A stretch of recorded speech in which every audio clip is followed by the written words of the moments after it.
ગુજરાતના નવા ડીજીપીએ ચાર્જ સંભાળ્યા અમદાવાદ સીપીનો ચાર્જ જીએસ મલિક પાસે જણાશે ગાંધીનગર પોલીસ ભવનમાં વરિષ્ઠ અધિકારીઓએ સ્વાગત કર્યું। ગુજરાત પોલીસને લાંબા સમય બાદ નવા કાયમી પોલીસ મહાનિરીક્ષક મળ્યા છે। 1993 બેચના વરિષ્ઠ આઈપીએસ અધિકારી જીએસ મલિકે 8 જૂનને સોમવારે ગાંધીનગર સ્થિત પોલીસ ભવન ખાતે રાજ્યના પોલીસ વડા તરીકે સત્તાવાર રીતે ચાર્જ સંભાળી લીધો છે। તેઓ જ્યારે કાર્યભાર ગ્રહણ કરવા પહોંચ્યા ત્યારે ગુજરાત પોલીસના અનેક વરિષ્ઠ અધિકારીઓ ઉપસ્થિત રહીને તેમનું ભવ્ય સ્વાગત કર્યું હતું। ગુજરાત પોલીસના વરિષ્ઠ અધિકારીઓ ઉપસ્થિત રહી જીએસ મલિકનું સ્વાગત કર્યું। નવા કમિશનરને મુકાય ત્યાં અમદાવાદ સીપીનો ચાર્જ યથાવત રહેશે।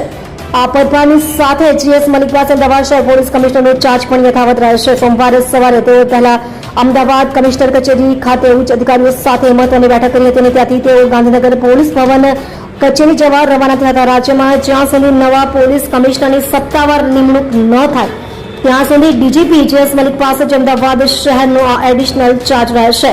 કેન્દ્ર અને રાજ્ય સરકારમાં લાંબો વહીવટી અનુભવ અને પોલીસ ક્ષેત્રે બહોળો અનુભવ ધરાવતા જીએસ મલિકની રાજ્ય સરકાર દ્વારા તાજેતરમાં જ ગુજરાતના કાયમી ડીજીપી તરીકે સત્તાવાર નિમણૂક કરવામાં આવી હતી। આ અગાઉ તેઓ કેન્દ્ર અને રાજ્ય સરકારના વિવિધ મહત્વપૂર્ણ અને વ્યૂહાત્મક હોદ્દાઓ પર પોતાની ફરજ બજાવી ચૂક્યા છે। પોલીસ વડામાં તેમની ઓળખ એક કડક વહીવટ કરતા સચોટ આયોજન કરનાર અને કાયદો વ્યવસ્થાનું ચુસ્ત પાલન કરાવનારા શિસ્તબદ્ધ અધિકારી તરીકેની છે। કેન્દ્ર અને રાજ્ય સરકારમાં લાંબો વહીવટી અનુભવ અને પોલીસ ક્ષેત્રે બહોળો અનુભવ ધરાવતા જીએસ મલિકની રાજ્ય સરકાર દ્વારા તાજેતરમાં જ ગુજરાતના કાયમી ડીજીપી તરીકે સત્તાવાર નિમણૂક કરવામાં આવી હતી। આ અગાઉ તેઓ કેન્દ્ર અને રાજ્ય સરકારના વિવિધ મહત્વપૂર્ણ અને વ્યૂહાત્મક હોદ્દાઓ પર પોતાની ફરજ બજાવી ચૂક્યા છે। પોલીસ વડામાં તેમની ઓળખ એક કડક વહીવટ કરતા સચોટ આયોજન કરનાર અને કાયદો વ્યવસ્થાનું ચુસ્ત પાલન કરાવનારા શિસ્તબદ્ધ અધિકારી તરીકેની છે।